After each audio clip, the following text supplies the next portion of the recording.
یہ سوال اس لیے اہم ہے کہ بہت سارے غیر مسلم ایسے ہیں جو اسلام قبول کرنا چاہتے ہیں، مگر ان کے خاندان کی طرف سے اتنا سخت ان پر دباؤ ہوتا ہے کہ وہ مجبور ہوتے ہیں.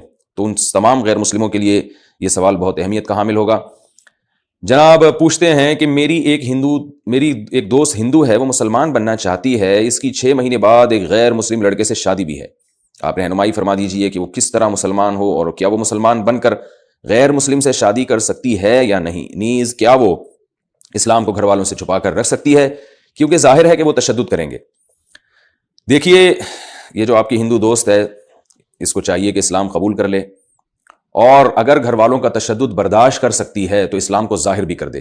لیکن اگر اتنی ہمت نہیں ہے، اس کے لیے بہت مشکل ہے اس کو برداشت کرنا، تو آپ کے سامنے کلمہ پڑھ لے. جو بھی سوال پوچھنے والی خاتون ہیں یا مرد ہیں، ارباز صاحب کا پتہ نہیں مجھے ارباز صاحب ہیں یا صاحبہ ہیں، لکھا ہوا ہے ارباز سین کے ساتھ، بہرحال جو بھی ہیں، تو وہ خاتون کو چاہیے کہ کلمہ پڑھیں، اعتراف کریں اللہ کی توحید کا، رسول اللہ صلی اللہ علیہ وسلم کی رسالت کا، آپ کے آخری نبی ہونے کا، بتوں کا انکار کریں، اور یہ زبان سے ان تمام چیزوں کا اقرار کر لیں، اور یہ نیت کر لیں کہ میں اسلام میں داخل ہو گئی ہوں، کلمہ پڑھ لیں.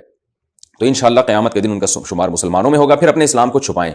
رسول اللہ صلی اللہ علیہ وسلم کے دور میں بہت سے صحابہ ایسے تھے، مکہ میں مسلمان ہوئے، انہوں نے اپنے اسلام کو چھپایا، ظاہر نہیں کیا، کیونکہ بہت سخت عذاب دیا جاتا تھا اس وقت جو بھی مسلمان ہوتا تھا. تو پھر چھپ چھپ کے نمازیں پڑھنا شروع کر دیں. بعض ایسی خواتین ہیں جنہوں نے اسلام قبول کیا ہے گھر میں رہتے ہوئے، اور کئی سالوں سے اسلام کو چھپایا ہوا ہے، تو اس سے کفر سے انشاءاللہ وہ بچ جائیں گی. اللہ نہ کرے اگر ان کی موت واقع ہو گئی تو انشاءاللہ وہ جنت میں جائیں گی. توحید پر موت واقع ہونی چاہیے. جتنی توفیق ان کو اعمال کی ملتی ہے وہ چھپ چھپ کے کرتی رہیں، اور جو نمازیں رہ جائیں وہ ڈائری میں نوٹ کر لیں، لیکن ہمت کریں کہ نماز قضا نہ ہونے پائے، کیونکہ اسلام میں سب سے اہم ترین حکم اسلام لانے کے بعد نماز ہے. اور چھپ چھپ کے نماز سیکھیں، جتنا چھپ کے کر سکتی ہیں کریں. رہا یہ مسئلہ کہ ان کی شادی غیر مسلم سے ہو سکتی ہے، تو ہمت کی بات ہے کہ اس شادی کو کوئی بہانہ کر کے رکوا دیں، کیونکہ مسلم لڑکی کی شادی غیر مسلم سے نہیں ہو سکتی، وہ عمل زنا کہلائے گا، شادی نہیں کہلائے گا.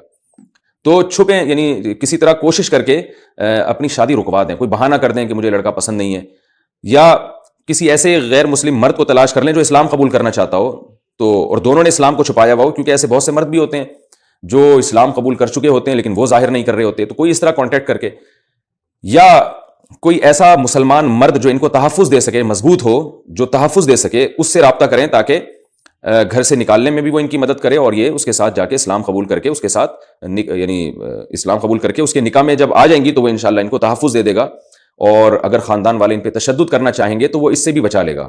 تو اس طرح کا کوئی مرد تلاش کر لیں. اللہ تعالیٰ ان کی مدد کرے، ہماری دلی دعائیں ان کے ساتھ ہیں. یہ سب کچھ اگر نہیں ہو سکتا اور ناممکن ہے ان کے لیے، تو پھر قرآن مجید میں اللہ تعالیٰ نے حکم دیا ہے وَلَا تُكْرِهُوا فَتَيَاتِكُمْ عَلَى الْبِغَاءِ إِنْ أَرَدْنَا تَحَصُّنًا لِتَبْتَغُوا عَرَضَ الْحَيَاةِ الدُّنْيَا. بعض منافقین کیا کرتے تھے، اپنی باندیوں سے زنا کرواتے تھے، اور زبردستی وہ نہیں کرتی تھی تو مارتے تھے، بہت ظلم کرتے تھے. تو وہ مجبور ہو چکی تھیں، وہ بھاگ نہیں سکتی تھی کہیں. تو اللہ نے ان کے بارے میں فرمایا کہ یہ جو باندیاں اس طرح بیچاری مجبور ہیں اور جبراً ظلماً ان پہ زنا کروایا جا رہا ہے، تو یہ ان باندیوں پہ گناہ نہیں ہوگا، بلکہ گناہ ان پر ہوگا جو ان پہ جبر کر رہے ہیں. تو اللہ تعالیٰ غفور رحیم ہے. ایسے ظلم کے بعد اگر یہ اس برائی میں مبتلا ہو جاتی ہیں جس برائی سے بچنا ان کے لیے ممکن نہیں ہے، تو اللہ تعالیٰ غفور رحیم ہے، معاف کر دے گا. تو یہ اپنی غیر مسلم بہن سے میں یہی کہوں گا کہ یہ چھپ کے اسلام قبول کر لیں اور اس رشتے کو کسی طرح ختم کرنے کی کوشش کریں.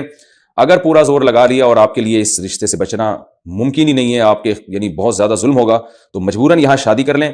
یہ شادی تو نہیں کہلائے گی کیونکہ آپ تو مسلم ہو چکی ہوں گی، لیکن بعد میں پھر نکاح کے بعد آپ جو اس شخص کو جس سے آپ کی شادی ہوئی ہے، جس کو اسلام شادی نہیں کہتا بہرحال، تو آپ اس کو محبت سے کسی طرح اسلام کے قریب لانے کی کوشش کریں. اگر اس میں آپ کامیاب ہو جاتی ہیں اور مسلمان ہو جاتا ہے تو پھر دوبارہ نکاح کر لیں اس سے. نکاح کرنا دوبارہ بہت آسان ہے، 2 گواہوں کی موجودگی میں ایجاب و قبول کرنا پڑتا ہے. اور اگر وہ مسلمان نہیں ہوتا تو پھر آپ دیکھیں کہ جس دن آپ کو اللہ نے قوت دی، طاقت دی، اور آپ یہ یعنی آپ کے بازو میں اتنی قوت پیدا ہو گئی کہ آپ اس سے جان چھڑا سکتی ہیں، تو پھر آپ اس سے الگ ہو کر کسی مسلمان سے آپ نکاح کر لیں. تو جب تک مجبور ہیں کیا جا سکتا ہے، جس دن جبر مجبوری ختم ہو جائے تو آپ پھر کسی مسلمان سے اس وقت نکاح کر لیں، لیکن اسلام بہرحال قبول کر لیں، کیونکہ کفر بہت بڑا جرم ہے. اگر اسی کفر میں آپ کی موت واقع ہو گئی تو بخشش کا اللہ تعالیٰ نے جو مشرک سے پر جنت کو اللہ نے حرام کر دیا ہے، اس لیے آپ توحید کو بہرحال قبول کر لیں.